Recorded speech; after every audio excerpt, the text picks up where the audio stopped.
골든타임을 프라임 타임이라고도 합니다. 아주 중요한 시간, 아주 값진 시간이다라는 의미도 있고요. 사실 일반적인 뜻의 골든타임은 생명을 살리기에 가장 적합한, 가장 최고의 시간을 뜻합니다. 생명을 살리기 위한 금쪽 같은 시간. 벌써 10년이 되었는데 지난 세월호 사건으로 인해서 이러한 또 여러 가지 구급 대처를 하지 못하는 여러 가지 일들로 인해서 이 골든타임에 대한 인식이 우리나라 사람들 가운데 많아졌고요. 관심도 많아졌습니다. 그래서 우리도 어느 정도 알고 있을 것 같은데요. 오늘도 한번 퀴즈를 내보도록 하겠습니다. 넌센스는 아닙니다. 한번 마음속으로 맞춰보시면 좋겠습니다. 화재 출동의 골든타임은 몇 분일까요? 화재 출동의 골든타임은 5분입니다. 5분 내로 출동하지 못하면 더 큰 사고로 이루어질 수 있다는 것이죠. 갑자기 심정지가 일어났습니다. 그때 심폐소생술을 해야 되는데 그때 사람을 살려낼 수 있는 골든타임은 심장이 멎은 후 4분 이내에 반드시 심폐소생술을 해야 한다고 합니다. 세월호 사건처럼 선박이 침몰되었습니다. 그때 구조할 수 있는 골든타임은 20분 이내입니다. 비행기를 타고 가다가 비행기 사고가 났습니다. 그때에 비행기에서 탈출할 수 있는, 그래서 생명을 구제할 수 있는 골든타임은 90초입니다. 뇌졸중으로 쓰러지는 분들이 참 많으신데요. 뇌졸중으로 쓰러졌을 때의 골든타임은 3시간 이내입니다. 골절이 되었습니다. 이 골절을 당했을 때 회복을 할 수 있는 이 치료의 회복의 시간은 바로 24시간, 즉 하루 이내에 이것을 치료하면 잘 나을 수 있다라고 합니다. 제가 좀 똑똑하죠? 그것이 아니라 저도 책에서 봤습니다. 골든타임 1초의 기적이라는 현직 소방관이, 이 소방관은 참고로 대통령상을 받았는데요. 이 소방관이 쓴 책인데요. 이 책에 있어서 이제 골든타임을 여러 가지로 알려주고 있고, 그리고 소방관들이 특별히 출동을 할 때 하는 기도가 있다고 합니다. 하나님을 믿는 자든 안 믿는 자든 이러한 기도를 한다고 합니다. 신이시여, 모세의 기적을 허락해 주소서. 모세의 기적이 뭔지 아십니까? 네, 위용 이렇게 구급차가 오고 있습니다. 그럼 저희는 어떻게 해줘야 되죠? 운전을 하고 있다가 길을 터줘야 되죠. 꼭 길을 터주시는 우리 사랑하는 성도님들 되시기를 바랍니다. 그것이 바로 모세의 기적입니다. 골든타임, 이때를 놓쳐서는 안 됩니다. 이때를 놓치면 저 사람이 죽습니다. 제발 살릴 수 있도록 도와주세요. 사랑하는 성도님들, 우리도 이때를 놓쳐서는 안 됩니다. 오늘 이 시간 우리의 영혼 가운데 회복이 필요하다면, 은혜가 필요하다면 바로 지금이 우리가 그 은혜와 회복을 구해야 할 이때입니다. 사마리아 여인이 만난 예수님, 그 예수님을 오늘 우리가 말씀으로 만나고 경험해야만 오늘 우리의 삶 가운데, 우리의 영혼 가운데 회복이 있게 될 줄로 믿습니다. 오늘 말씀 가운데 회복의 은혜를 부어주시기를 간절히 소망합니다. 첫 번째로, 골든타임, 바로 지금이 예수님을 만날 때입니다. 이것이 사실 처음이자 결론인데요. 예수님을 만나면 다 회복됩니다. 예수님을 예배할 수 있다면 다 회복됩니다. 오늘 본문은 우리가 너무나도 잘 알고 있는 사마리아 여인과 예수님과의 대화가 있는 그러한 대화의 장면입니다. 수가, 사마리아라는 그 구에 수가라는 동에 우물이 있는데 그 우물의 이름은 야곱의 우물입니다. 그곳에서 이제 소위 말하는 우물가의 여인을 예수님이 만나시죠. 그런데 이 예수님이 여인을 만나기까지의 과정을 우리가 먼저 좀 잘 살펴볼 필요가 있는데요. 우리 3절과 4절의 말씀, 3절과 4절의 말씀을 제가 읽겠습니다. 유대를 떠나사 다시 갈릴리로 가실새 사마리아를 통과하여야 하겠는지라. 아멘. 이 말씀에서 예수님은 반드시 내가 사마리아를 통과해야 된다라는 것을 굳이 이 저자 요한은 드러내고 있습니다. 그런데 이 말씀은 사실 그 당시의 시대적 또 지리적 그러한 상황을 살펴보면 더 이해가 가능한데요. 유대에서 갈릴리로 갑니다. 그러면 딱 중간에 사마리아가 있습니다. 그래서 사실 사마리아를 지나서 갈릴리로 가면 이것이 지름길이 되는 것입니다. 대략 한 3일 길 정도 이렇게 갈 수 있는데, 그 당시에 유대 사람들, 유대인들은 사마리아를 절대로 밟지 않고 돌아서 그렇게 갈릴리를 갔습니다. 사마리아인들 역시 갈릴리에서 이렇게 했다고 하는데, 보통 갈릴리 사람들도 유대 사람들도 사마리아를 지나지 않았다라는 그러한 배경을 가지고 우리는 보아야 합니다. 왜냐하면 유대인과 사마리아인들의 그 관계가 서로 좋지 않았는데요. 얼마나 좋지 않았냐면 서로 상종하지 않을 정도로 좋지 않았습니다. 유대인들은 전통적으로 사마리아인들을 멸시했습니다. 왜냐하면 사마리아인이라는 그 명칭 자체가 혼혈족을 뜻하기 때문입니다. BC 722년 북이스라엘이 아수르에 의해 멸망을 당합니다. 그래서 그 이스라엘 왕국 가운데 특별히 사마리아가 있던 그 주민들이 아수르로 이주를 하게 되는데요. 남아있던 유대인과 또 그 사마리아로 온 이방인들이 섞여 살면서 결혼을 하면서 혼혈족의 그러한 사람들이 나타나게 되는데, 그 사람들이 바로 사마리아인들이었습니다. 물론 이러한 혈통적인 부분도 있지만 유대인과 사마리아인들은 상종하지 않았던 그러한 그 당시의 문화가 있다는 것을 우리는 보아야 합니다.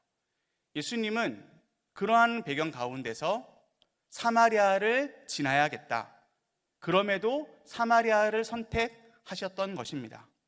그것은 바로 예수님의 그 사마리아를 향한 마음이 이 구절 가운데 담겨져 있습니다.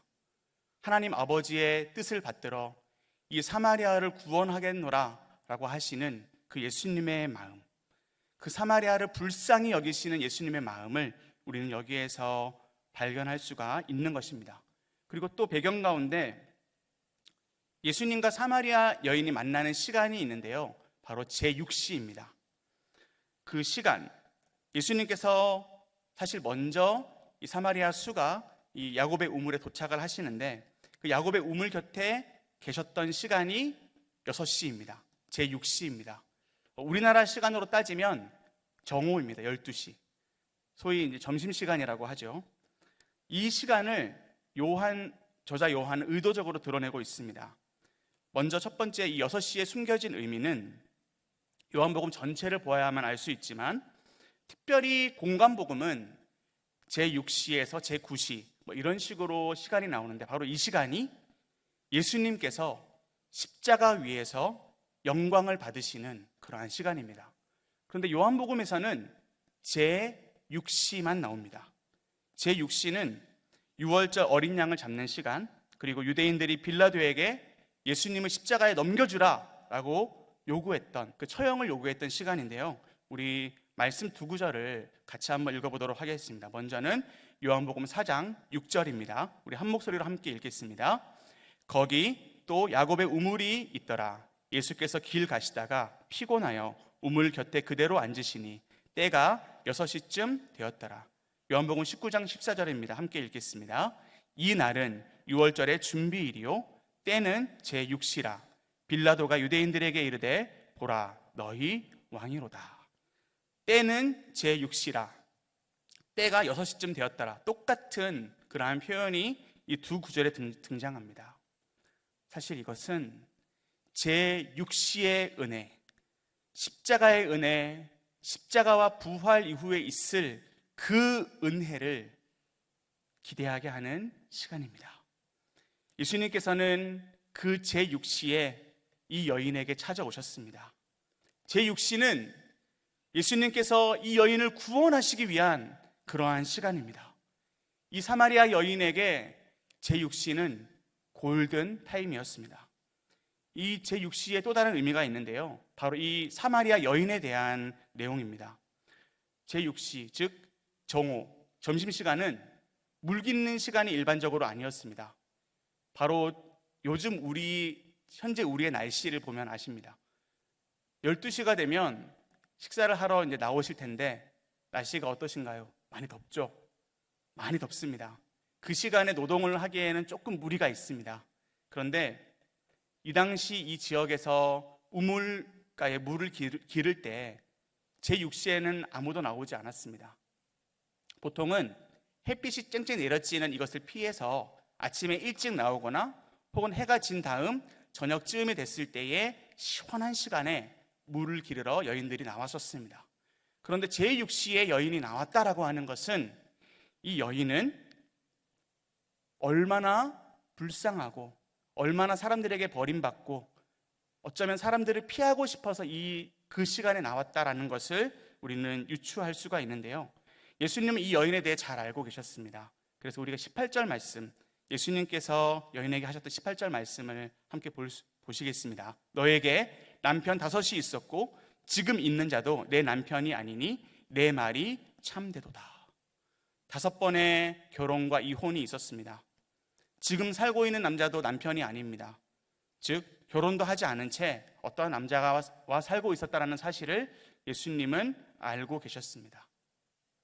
사마리아라고 하는 그 백성들은, 사마리아인들은 종교적으로 상당히 엄격했습니다. 그래서 이렇게 5번이나 이혼한 여인을 공동체에 받아주지 않았습니다. 완전히 배척을 당했을 것입니다. 그래서 제6시는 이 여인에게 있어서 남들을 피해서 나온, 그리고 물을 뜨기 위해 나온 목마름의 시간, 그리고 두려움의 시간이었습니다. 근데 바로 그때 그 제6시에 예수님을 만남으로 인해 이 여인의 인생이 바뀌게 됩니다. 사랑하는 성도님들, 우리가 괴로워하고 있는 그 시간, 괴로워서 피해 다니는 그 시간이 바로 예수님을 만날 절호의 시간입니다. 예수님을 만나면 사마리아 여인처럼 우리 안에 완전한 회복이 일어나고 완전한 변화가 일어나게 될 줄로 믿습니다. 사마리아 여인은 예수님을 만나 놀라운 선물을 받게 되는데요. 바로 2번째, 골든타임, 지금이 바로 생수를 마실 때입니다. 지금이 바로 예수님을 만날 때이고요. 그리고 지금이 바로 생수를 마실 때입니다. 예수님은 제자들과 함께 이 사마리아로 올라오셨는데 제자들이 먹을 것을 찾으러 동네로 나간 사이에 사마리아 여인과 만나게 됩니다. 예수님께서는 여인에게 말씀하십니다. 물을 달라. 그랬더니 이 여인은 바로 눈치챘습니다. 아, 이 사람은 유대인이구나. 그래서 아니 어떻게 유대인인 당신이 사마리아인인 나에게 물을 달라고 하십니까? 라고 반문합니다. 그때 예수님은 이렇게 말씀하십니다. 네가 하나님의 선물을 알았다면, 그리고 너에게 물을 달라고 하는 내가 누구인지 알았다면 나는 너에게 생수를 주었을 것이다 라고 말씀을 하시는데요. 여기에서 우리가 기억해야 될 아주 놀라운 사실이 등장합니다. 바로 하나님의 선물은 생수다라는 것입니다. 근데 이 사실을 제자반도 받지 못하고 교회도 다니지 않았던 이 사마리아 여인이 알 턱이 없죠. 이 여인은 하나님의 선물로 주실 물은 그런 어떤 특별한 물이 아니라 이 우물물과 같은 그런 물로 여겼습니다. 이제 11절과 12절의 내용에 이런 말씀이 있습니다. 주여, 이 우물물이 얼마나 깊은 줄 아십니까? 당신의 손에는 두레박도 하나 없는데 어떻게 나한테 물을 주려고 그러십니까? 당신은 이 야곱의 우물인데 야곱보다 크신 사람입니까? 라고 물어봅니다. 그때 예수님께서 13절과 14절의 말씀을 주십니다. 우리 13절과 14절의 말씀 너무나도 중요합니다. 함께 한 목소리로 읽겠습니다. 예수께서 대답하여 이르시되 이 물을 마시는 자마다 다시 목마르려니와 내가 주는 물을 마시는 자는 영원히 목마르지 아니하리니 내가 주는 물은 그 속에서 영생하도록 솟아나는 샘물이 되리라. 아멘. 완전히 죽어있는, 완전히 메말라 있는 그녀에게 살아있는 물, 생수를 주겠다라고 예수님이 약속하십니다. 그렇다면 이 생수를 받는 조건은 무엇입니까? 하나님의 선물을 받는 조건은 무엇입니까? 이 여인이 완전히 무너진 여인, 완전히 삶이 엉망인 여인이니까 주시는 겁니까? 이 여인이 아주 말씀을 잘 지키는 그러한 철저한 사람이라서 그거에 대한 보상으로 주시는 겁니까? 아닙니다. 생수는 그 여인의 갈급함을 가장 잘 아시는 하나님께서 하나님의 때에 전적으로 주시는 것입니다. 사랑하는 성도님들, 우리가 원하는 그때가 아니라 하나님이 원하시는 그때에 하나님은 우리에게 생수를 주시는데요, 그때가 골든타임입니다. 우리는 그때를 위해서 기도해야 하고요, 또한 갈급해야 합니다.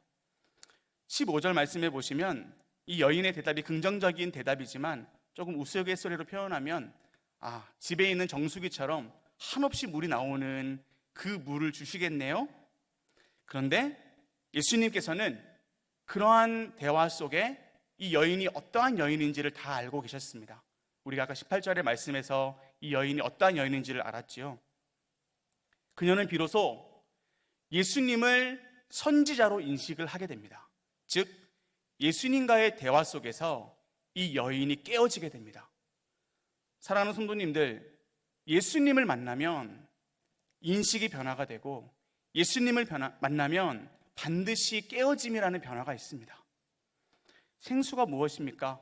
우리는 이 개념을 잘 알고 있는데 바로 하나님의 선물은 바로 성령입니다. 우리 요한복음 3장 5절 말씀, 니고데모에게 하셨던 그 말씀인데요, 우리 함께 한 목소리로 읽겠습니다. 예수께서 대답하시되 진실로 진실로 내게 이르노니 사람이 물과 성령으로 나지 아니하면 하나님의 나라에 들어갈 수 없느니라. 요한복음 7장 38절과 39절도 함께 읽겠습니다. 나를 믿는 자는 성경의 이름과 같이 그 배에서 생수의 강이 흘러나오리라 하시니 이는 그를 믿는 자들이 받을 성령을 가리켜 말씀하신 것이라. 아멘. 우리는 이 개념을 잘 알고 있습니다. 바로 하나님의 선물은 생수이고 이 생수는 성령이다 라는 개념입니다. 그리고 예수님은 성전이시다. 이 성전에서 이 물이 흘러나오게 된다. 그래서 이것이 신자에게, 교회에게 흘러가게 된다. 성령은 하나님 아버지께서 자녀에게 주시는 최고의 선물이다. 우리가 사실 이 내용을 지난 5월에 아주 풍성하게 나누었습니다. 사랑하는 성도님들, 인간에게 물이 없다면 우리는 살 수가 있을까요?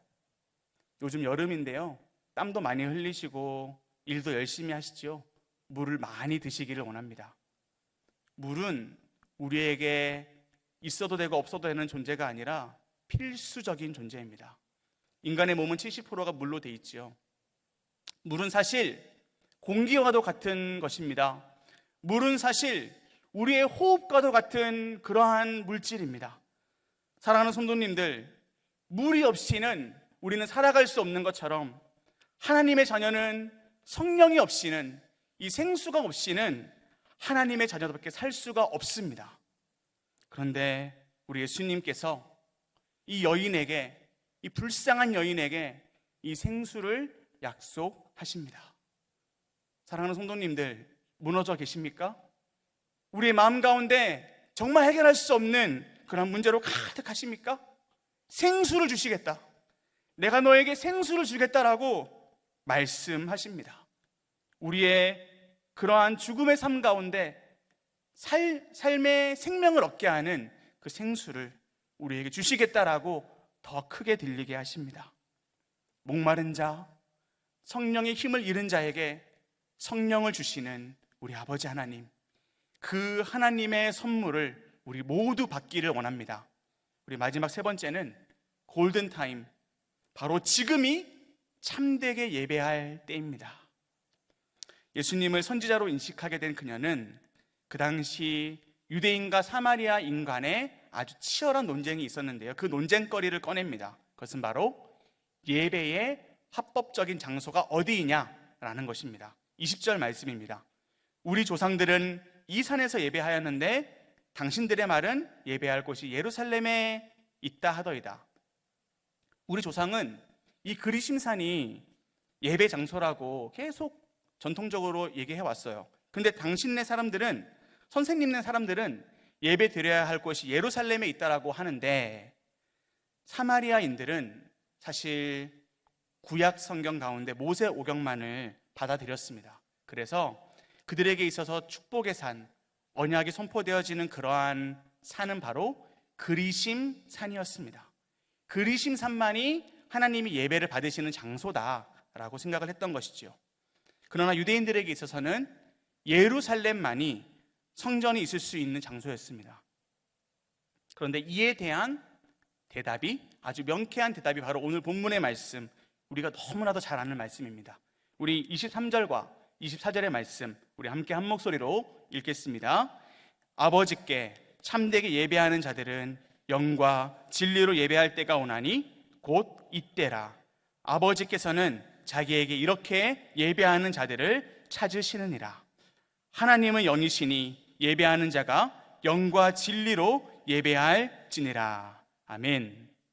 예배의 기준이 민족마다 다르고 예배의 장소가 다르고 서로의 믿음이 틀렸다라고 하는 그 분쟁을 끝날 때가 왔다. 그것이 바로 지금이다. 여기에서 특별히 23절에 이때라 라고 하는 것은 바로 지금이다 라고 하는 의미입니다. 바로 지금, 예배의 장소가 아니라 예배의 방법을 똑바로 세워라. 바로 지금이 영과 진리로 예배할 때이다. 즉 참된 예배의 방법은 영과 진리로 예배하는 것이다. 그렇다면 우리는 영과 진리를 잘 알아야겠죠. 영은, 진리는 오늘 본문 가운데 2번이나 나오고 있는데 그렇게 강조를 하고 있는 것입니다. 영은 당연히 성령을 의미합니다. 그리고 진리는 바로 우리의 예배의 주인 되시는 예수님이십니다. 즉 영과 진리로 예배한다는 것은 성령과 진리이신 예수님으로 예배한다라는 것입니다. 이것이 이제 예수님이 정하신 이 새 시대의 예배, 완전히 새로워진 예배를 이 사마리아 여인에게 말씀하고 계시는 것입니다. 요한복음의 특징이 있습니다. 요한복음은 예수님이 어떠한 분이냐라는 것을 알려주는 데에 초점이 있습니다. 예수님이 어떠한 분인지 우리는 오늘 몇 가지를 알게 되었는데요. 예수님은 성전이시다. 그리고 이 성전에서 물이 흘러나온다. 이 물은 성령이시다. 그리고 예수님, 이 예수님은 진리이시다 라는 것을 우리는 오늘 깨닫게 되었습니다. 성령과 예수님으로 말미암아 우리는 언제 어디서나 예배를 드릴 수 있습니다. 이 말씀을 마음과 진정을 다해서 예배하는 것이다 라고 해석하는 것이 얼마나 잘못된 해석인지 우리가 알게 되었지요. 사랑하는 성도님들, 사실 오늘 이 말씀을 꺼내든 이유가 있습니다. 코로나 이후에 예배의 방법을 가지고 계속 논하고 있습니다. 온라인 예배도 예배가 아닌가요? 어쩔 수 없이 온라인 예배를 드리는데 이것은 잘못된 것인가요? 저는 영과 진리로 예배하느냐에 그 기준이 있다고 오늘 말씀을 통해 말씀드리고 싶습니다. 온라인으로 예배하든, 내가 감옥에서 예배를 하든, 내가 어느 곳에서 예배를 하든 나는 진정 성령과 예수님을 찾고 있는가? 오늘 이 예배 가운데 성령을 우리는 발견하고 있는가? 예수님에 대해서 듣고 있는가? 예수님을, 성령을 기대하지 않는 예배, 그것이 지금 한국교회의 현실입니다. 예배 가운데 내가 좋아하는 말씀으로, 내가 좋아하는 어떠한 그러한 개념으로 가득해야 합니다. 엔터테인먼트가 가득해야만, 우리 교회가 화려하게 치장을 해야만 만족이 됩니다. 예수님 필요 없고요, 성령도 필요 없습니다. 그저 내 마음을 흥분시키고 나의 영적인 어떠한 즐거움을 채워주는 그러한 예배를 찾고 있는 것이 작금의 한국교회의 현실임을 우리는 기억해야겠습니다. 그리고 그것이 혹시 우리의 마음은 아닌지요. 오늘 찬양이 어떠하셨습니까? 오늘 말씀이 어떠하셨습니까? 평가하실 수 있지만 오늘 말씀 가운데, 찬양 가운데, 기도 가운데 우리가 성령을 찾지 아니하고 우리가 예수님을 찾지 않고 있다면 이 예배는 예배가 아닙니다. 성령이 없는, 예수님이 없는 예배가 아니라 성령을 갈급하게 찾고 예수님을 발견하기를 갈망하는, 예수님을 더 알기 원하기를 갈망하는 그러한 우리의 모든 예배가 되기를 원합니다. 평생 물을 그렇게 두려움에 쌓여서 물을 길었던 이 여인은 예수님을 만나 어두움에서, 두려움에서 빛으로 나아오게 됩니다. 이 이후의 말씀을 여러분들 잘 아시죠? 이 사마리아 여인이 이 물 깃는 이 동이를 내려놓고 예수님의 복음을 깃는 자로 변화가 됩니다. 사마리아 땅에, 그 어두운 땅에, 그 척박한 땅에 예수님에 대해서 말합니다. 그러자 사마리아 사람들이 예수님께로 나아옵니다. 예수님과 사마리아인들이 만납니다. 그들이 변화가 됩니다. 복음으로 변화가 됩니다. 그러나 예수님을 가장 잘 알았던 니고데모, 하나님을 잘 알았던 니고데모, 그 니고데모는 예수님을, 성령을 제대로 유대인들은 그렇게 알지 못했습니다. 그러나 사마리아인들은 그것을 깨닫고 사모하고 변화되기 시작했습니다. 이것이 3장과 4장을 대조하는 그러한 내용인데요, 우리는 어떠한 모습입니까? 우리는 예배를 그렇게 수없이 드리고 있지만 우리는 정말 더 성령을 사모하고, 더 선물을 사모하고, 더 예수님을 사모하는 마음으로 예배를 드리고 있습니까? 실증이 일어나고, 그리고 실증은 동시에 갈증을 만들어냅니다. 이번 수련회도 똑같겠지, 이번 수련회도 그저 그렇지. 사랑하는 성도님들, 수련회는 최소한 저에게 있어서는 가장 특별한 시간들이었습니다. 한 영혼이 변화가 되는 시간이 수련회 때 일어났었고요, 제 영혼도 물론 예배도 중요하지만 이러한 예배도 참 중요합니다. 그러나 수련회 때 많은 놀라운 그러한 진리를 경험하고 체험했던 일들이 많았습니다. 말씀을 전하는 저도, 찬양을 인도하는 저도, 말씀을 듣는 자들도, 예배를 함께 드리는 자들도 다 은혜를 경험하는, 예배로 하나가 되는, 즉 영과 진리로 하나가 되는 자리가 특별한 수련회의 자리입니다. 그 축복을 놓치지 마십시오. 그래도 2주가 남았으니 저는 질척되겠습니다. 제발 같이 갑시다, 제발 같이 가주세요라고 질척될 것입니다. 그러나 이 기회를 놓치지 마십시오. 주일에 드리는 예배, 이 수요 예배, 매일매일 드리는 새벽 예배, 참말기, 기회를 놓치지 마십시오. 지금이 나에게 성령이 필요한 때다, 지금이 나에게 예수님이 더 필요한 때다. 그 갈급함을 가지고 나아가는 우리에게 하나님은 놀라운 은혜를, 놀라운 깨어짐을, 놀라운 성령의 이끄심으로 우리를 인도하실 것입니다. 그러한 은혜가 저와 여러분에게 충만하시기를 예수님의 이름으로 축복합니다. 기도하겠습니다.